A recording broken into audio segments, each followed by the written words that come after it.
అందరికీ నమస్కారం. ఈరోజు మనం ఒక విశిష్టవంతమైన పూజ చేసుకోబోతున్నాం. మరి అది ఏంటో కాదండి, శ్రీ దక్షిణామూర్తి స్వామి వారి పూజ. అసలు ఈ దక్షిణామూర్తి స్వామి ఎవరు అంటే, ఆ పరమశివుడి యొక్క 108 రూపాల్లో ఒకరే శ్రీ దక్షిణామూర్తి స్వామి. మనం అసలు ఎందుకు పూజించుకోవాలి అంటే, పిల్లలకి మంచి జ్ఞానం కోసం, అంతేకాకుండా మందబుద్ధి పోయి ఏమైనా దోషాలున్నా కూడా పోతాయండి దక్షిణామూర్తిని పూజించుకోవడం వల్ల. ఇవన్నీ మా అమ్మగారు గతంలో చేసేటోళ్ళు. ఇప్పుడు మనము నేర్చుకొని చేయాలి కాబట్టి నేను కొన్ని గురువారాల పాటు చేస్తున్నాను. ఈ పూజ చేయడం చాలా సులువండి, ఏమీ లేదు.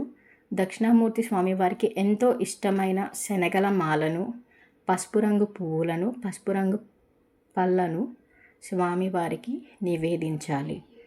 ఇలా చేయడం వల్ల మంచి ఫలితాలు కలుగుతాయి.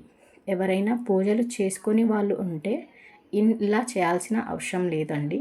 దక్షిణామూర్తి స్వామి ఫోటోని మీ ఇంట్లో దక్షిణం వైపు ఉంచుకొని మీ పిల్లలు స్కూల్కి వెళ్ళేటప్పుడు కానీ ఎక్కడికైనా బయటకు వెళ్ళేటప్పుడు కానీ ఒక 5 నిమిషాలు స్వామివారి ముఖం చూసినా చాలండి, అంతే ఫలితాలు కలుగుతాయి. ఇదేంటి ఫోటో చూసినా కూడా మంచి ఫలితాలు కలుగుతాయా అంటారా? దీనికి ఒక స్టోరీ ఉందండి. అదేం లేదు, స్వామివారి ఫోటో కింద ఒక 4 ఋషులు ఉన్నారు కదా, వీళ్ళందరికీ చాలా సందేహాలు, ఇంకా చాలా తెలుసుకోవాలి నాలెడ్జ్ని అని చాలా డౌట్స్ ఉంటాయి.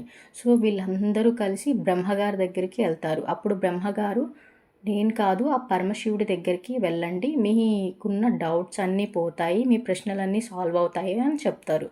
సో వీళ్ళందరూ కలిసి వెళ్తూ ఉంటారు. ఒక వ్రట వృక్షం కింద ఆ పరమశివుడు శ్రీ దక్షిణామూర్తి రూపంలో చిన్ముద్ద వేసుకొని ఉంటారు. అప్పుడు స్వామివారిని ఏమీ అడగరు. ఈ 4 ఋషులు వెళ్ళిన వాళ్ళు సైలెంట్గా స్వామివారిని చూస్తూ ఉంటారు. అప్పుడు వీళ్ళకున్న సందేహాలు ఇవన్నీ ఆయన మౌనంతోనే మొత్తం తీరిపోతాయి. సో ఈయనని ఏమి పూజించకపోయినా కూడా ఆయన మొహం ఒక 5 నిమిషాల పాటు చూసినా మనకంతే ఫలితాలను ఇస్తారు. కాబట్టి దక్షిణామూర్తి స్వామివారిని ప్రతి ఒక్కరూ ఇంట్లో ఉంచుకొని పూజించుకోవడం వల్ల మంచి ఫలితాలని ఇస్తారు.